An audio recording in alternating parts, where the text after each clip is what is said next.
So this was seriously the most emotional volume of Gantz that there has been yet. I did not think Gantz could make me feel the emotions that I did while reading this volume. My jaw was on the floor with every single chapter, every single new decision that happened. I was just like amazed and grateful and felt so good. And just like, I think maybe because Gantz makes you feel that darkness and that horror and that hopelessness so much, that seeing so much positive things happen in this volume, seeing such good energy happening over and over and over again, and like the characters actually, getting some kind of reward and benefit, and actually feels like it's worth all of the horror and trauma and devastation that they've gone through, and just gives you that kind of warm feeling. And I was just amazed. I couldn't believe that Gantz went in this kind of a direction. This is such a shift. This is like the opposite of like a series that kind of builds you up with like all the characters being happy and then all of a sudden throw something tragic at you. Gantz is tragic from the start, and then now in volume 19, we just have this volume that's just completely, cathartic in so many ways, giving you so many resolutions, giving you so many character development defining moments that happen here. And it's just like, it's amazing. The amount of things that are happening in this volume is just off the chain. First of all, the Oni mission, fighting the lead Oni demon or whatever, that's taken care of right away. That's like at the beginning of this volume. Just, like once Azumi and Kurono team up, like that's it, man. Those are like the two best Gantz players there is. They team up, they sever the head of the Oni alien, and that's the end of it. And that's fine with me. I didn't need a giant balls to the wall battle, because we kind of got that in the last two volumes, building up to this point, and we did get a solid fight with that lead Oni before then, so I didn't need to see that all go down again. And actually what this volume gave me was so much better than what a battle scene with that Oni could have given me. So I was just, I was completely happy with it. I was happy with the ending of it. It didn't matter to me, because you knew it was going to, like, Kurono and Azumi teaming up, that's it. I mean, the Oni's dead. So everyone gets transported back to the room, and almost everybody in the group gets to the 100-point level. This is, of course, helped by how powerful the Oni were, and also by the fact that in the last mission or so, Kurono has been the leader of this group, appointed to the leader, and has been able to train these people and teach them, the ins and outs of these Gantz games, what it means to kind of work as a team, work together, how we get points, and that way everyone can kind of rise up and level up together. And that was the whole point, and it succeeded. That was, the training paid off in the end, despite there being some casualties. But this is Gantz. However, since everyone got up to the 100-point level, there are three options that you can choose. You can, of course, choose to have your memory erased and then never come back to the Gantz room again. Seems very logical to choose that one. The second one is you can choose a upgraded powerful weapon that you will get starting with the next Gantz game. And the third option is to bring somebody who died back to life, back to the game. First of all, what's great is watching all the characters come back to the room. The characters that were injured, like Muscle Rider or Dezimon, he comes back, and then he's waiting for the child, the little boy, to come back. And then when he does, there's just this great panel of him like really happy, and the boy comes over and hugs him, and it's just that's just such a strong, powerful moment. Seeing that this guy has now started to really care about this little kid that looks up to him just because of the way he looks. Just because he's a big, strong guy, and that's what the kid kind of imagined. His Muscle Rider, so that was a beautiful moment, and I couldn't even explain, like, that was enough. All right, that was like the first emotional thing that happened in this volume, and I was like, okay, like that pulls on the heartstrings. That's adorable. I love that. But then it gets so much better. Since all these characters reached 100 points, Kurono's going to wait for his turn because he wants to revive Tai, his girlfriend that was the subject of another mission's casualty. But all these other characters get to go before him, and first we have the other psychic character, Sakata, and he brings back Sakurai, the psychic character that died in the last volume. That I was very, very upset about it. He exploded, when he fought the Fire Oni, and so he got brought back, so that's awesome. So both the psychics are still here. I was like, that's great, because I didn't expect anybody to get honor points besides Kurono and Izumi. And the fact that all the other characters did just led to this great kind of like unraveling of what happens here. So there's that. Izumi takes the weapon, obviously, because that's Izumi's character. But then all these other characters get to go before Kurono, and Kurono's waiting to bring back Tai, and Rika is up to go next, and she brings back Tai for him. And so that he doesn't have to, I don't want to say waste, but like he doesn't have to use his victory to revive somebody that he wanted to revive. Rika's like, I trust in you, I believe in you. She even says that she loves him as he's disappearing, which I'll get to that in a second.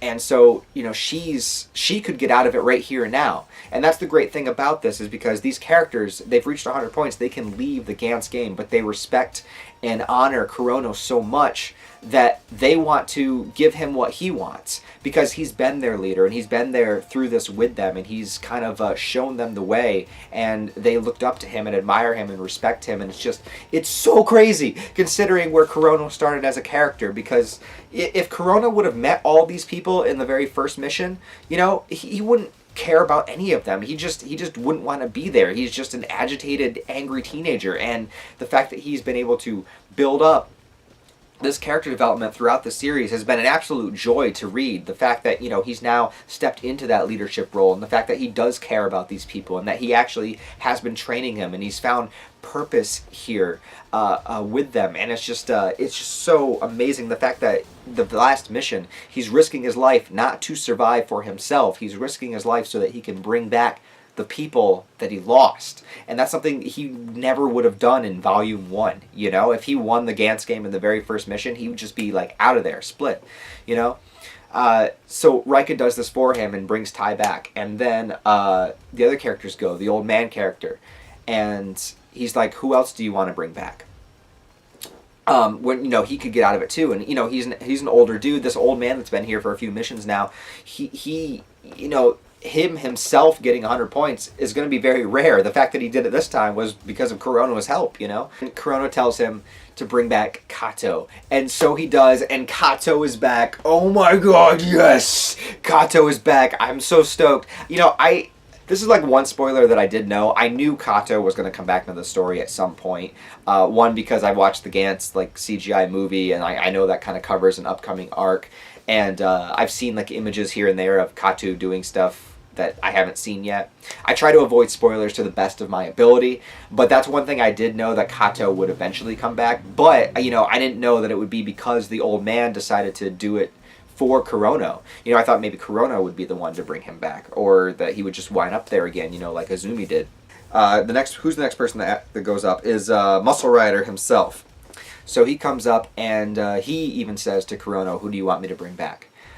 Which is just amazing, because for him, he's kind of been this loner dude that's been doing stuff on his own. He hasn't been against the group. He's been there with them. But he's just a very solitary person. And actually, remember when he first met Kurono was in the real world, and challenged him to a fight, because everyone said Kurono was the strongest guy because he was wearing the Gantz suit.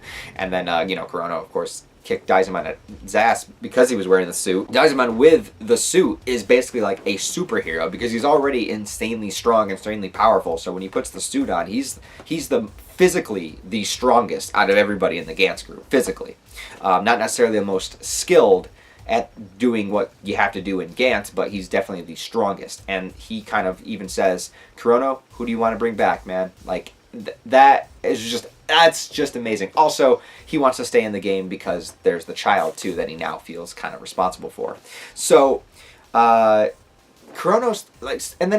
thinks about all these other characters that he wants to bring back, but then he decides to bring back Nishi, which just blew my freaking mind when I read it, because Nishi was an asshole, he had sort of a sympathetic death, but this dude was a piece of shit, right? In the best way. I love his character. I do. So why bring back Nishi? Well, one, this is going to be really cool to see this going forward. Nishi in this new group with all these other characters like Daisuman and Rika and Azumi. And Nishi knows Azumi, but since Azumi had his memory erased from being in the game the first time, he doesn't recognize Nishi. So I wonder what's going to go on between those two characters, because they're both assholes, but in different ways. So I'm really curious to see that dynamic play forward. And they bring Nishi back because Kurono wants to ask him, is the Gantz game evolving? Because the time limit went out and now people saw us on the street. And of course Nishi doesn't answer, as if he doesn't have an answer. Maybe he doesn't really know. But that was the intent of bringing Nishi back, is to get some more information. But it doesn't really work out that way. And then last but not least, we have Kurono himself, who has the 100 points. He's got like 130 points or something. And, you know, everyone tells him he was thinking about like reviving another person and whatnot, but everybody in the group tells him like, dude, go home, like get out of this, like you've done enough, you've shown us the way, you've helped us out, you've been this amazing person. And just Kurono getting all of this praise and all of this admiration is just incredible, and he's moved to tears because of it. This, like I said, this is an extremely emotional volume. Like, not only everybody gives up their chance to be free because they respect this kid, but also they tell him, like, just get out of here, like, go, like, be free. And he does. He chooses to be free, and then he wakes up, of course, and does not have his memory, just as the game implied. Now, a couple of other cool things happen towards the end of this volume. Again, super emotional. So once the Gantz game ends, we get a couple of things. One is Kato looking for his younger brother. And this is something that I've been asking, if you watch my reviews, I've been asking this ever since Kato died. What the hell happened to his younger brother? You know, because he's the one responsible for taking care of him. They got an apartment together, and we haven't seen his younger brother since then. And Kato's, you know, running all over looking for him and finally finds him. And it's just this other like emotional moment where Kato finds his younger brother. He's been dead for like 6 months, you know. There's been no contact, no information. No one knew where Kato went, and then they finally get reunited. And so that's super, super special. I loved seeing that. I've been waiting for this kind of reunion. I've been waiting to see what happened to his younger brother, so I was very, very happy seeing that. We also get, of course, Muscle Rider and the little boy, and he's like gonna take him to his parents, and then he learns what happened to the little boy and how he was beaten, and that's how he died. And again, just it's very like emotional moment from Muscle Rider. I'm just gonna call him Muscle Rider, where he decides he's gonna take care of this kid because he can't take him back to those parents. Like, there's no way, you know. And shit, I mean, you can't like take him to the authorities or anything either, because at some point he's gonna like disappear and go back into the Gantz game. And you know, like, he feels responsible for him, and that's great character development also, because of where, you know, he started with it, and now with this little boy. I absolutely love what's happening here. There's so many great emotional things happening. Another one, Kurono lost his memory, and he's sitting in the subway, just where the series began, and the old man character walks by him, and he asks him for directions. Kurono gives it to him, and he just says thank you. But, like, you know he's saying thank you because of everything they went through in Gantz, but Kurono doesn't recognize him, and it's so freaking sad. But, like, the old man, like, just the look on his face, that smile that he has, he's just like, thank you. Oh my god, it's just so good. It's just so good. I don't even know. And, of course, the volume ends with Kurono and Tai both not having memories of what happened, because Tai has been revived too, and her memories have been erased, and they both kind of find photos of them together, that they were a couple, but they don't remember being a couple, and Kurono's kind of running away from her at first. And one thing I'm curious about is Kurono going to go back to acting like he was in like volume 1 of Gantz, or is he going to have that kind of like matured development that he got with Gantz, or is he just going to kind of revert right back to how he was at the start? So that's something I'm actually pretty curious about to see, because if he starts acting like volume 1 Kurono, I mean, that's gonna suck. As far, I mean, it would make sense for the story, but like, it'll suck as far as like things that Kurono has to do and experience and deal with moving forward, because he hasn't had that development of like learning to love somebody by being in a relationship with Tai, or like learning the like value of being a leader and everything that he learned by being in Gantz. So yeah, I'm wondering where that's going to go. But anyways, the two of them do wind up talking towards the end of this volume and kind of decide that they're going to figure out what happened together and maybe start something. So that's going to be great to see kind of Tai and Kurono coming back, you know, developing a brand new relationship. Because their very first relationship was kind of built on a dare and then kind of grew into something special. And so now, it kind of reminds me like the end of Eternal Sunshine, where, you know, they're like, you know, this could happen and we could break up because we broke up before, but we don't remember why. And then, you know, he's just Jim Carrey's just like, okay, because like, okay, let's just see where it goes. Like, who cares about, you know, the past? The past is the past. Stay in the present. What could happen? What could happen next? You know, it's just it's up in the air. I don't know. I just love this volume. This is probably my favorite volume of Gantz, I gotta say. Besides I mean, I kind of forget where like volumes begin and end, but like the Buddha mission is my favorite segment of Gantz, but this particular volume might be my favorite singular volume of Gantz because of everything that happens here. And so like, yeah, I loved it. So comment all down below. Comment about volume 19 of Gantz, about all of these characters coming back. Kurono getting out of the game. I'm sure he's still going to be involved with the story, but we'll see where that goes moving forward. Kato is back. Nishi's back. What the fuck, Nishi? I don't know. Let me know what you think. Comment down below. Please like the video and comment, because more interaction with the video helps it be seen in the YouTube algorithm. Other than that, guys, hope you have a wonderful day, and I'll talk to you next time.